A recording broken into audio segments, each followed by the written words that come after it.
Have you ever heard someone say that Protestants read the Bible, but we Catholic do not read the Bible? It's kind of an accusation against us. And I want to challenge that, especially for you guys. By the way, if you go to daily Mass in the 3 years that you go to daily Mass, you practically listen to 100% of the Bible. It's like 92% or something like that.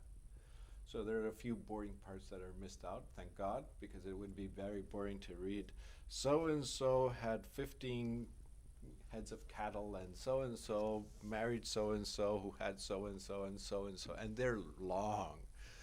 So thank God we don't read those parts. But if we read it, it wouldn't be a significant change in our life. Yet said that, I think there's a great value in the way the Protestants read the Bible, which they usually study it from cover to cover, from one side to the other.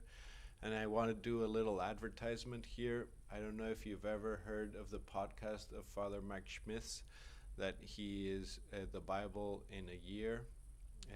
And it's incredibly popular and it's very good. I'm following it actually. I've already read the Bible several times, but I've actually never read it cover to cover, the Protestant way, let's say. It's not the Protestant way, but and right now we're already in Exodus, but we passed Genesis, and today's readings, I think it's very interesting because when you do read it cover to cover, you get like a feeling of the readings, like going through all Genesis and now Exodus, you have a feeling like, is there one human being on planet Earth that is great?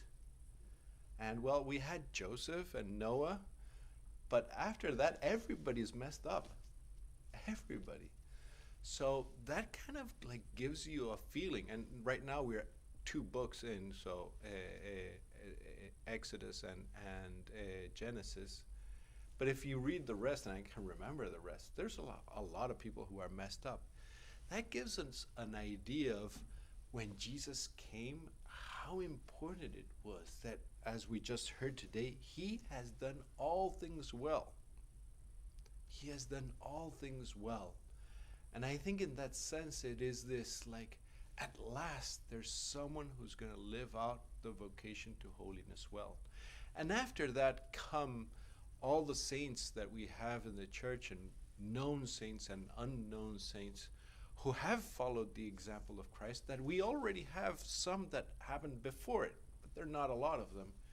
And I think in that sense, it is like a challenge to the first reading we heard today, very dramatic reading, chapter 3 of Genesis, the recount of the first original sin, which is the sin that we all participate in, because every sin after that kind of mimics the same dynamics, and we wouldn't have time to go into the analysis of that, but it's a very interesting one.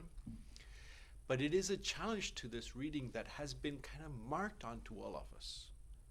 We all were born with original sin, and we all long to have a life of righteousness like Jesus. Like humanity was waiting for Jesus to come after so many centuries of brokenness, and like all humanity was waiting for this Messiah to come, this good person, this wholesome person, this full person. The same thing can be said about you. The whole world is waiting for you to be like Jesus. All history is waiting that this original chapter of our life, the original sin, might be a chapter that is reconciled like it was reconciled in Jesus. That it might be said of us, he has done or she has done all things well. Let us ask God for that grace, that we recognize our origin, we recognize our brokenness, and we might have this longing, this hope that the Messiah might come into our lives, in our own lives, that we might be wholesome, that we might overcome the temptations and the battle against sin.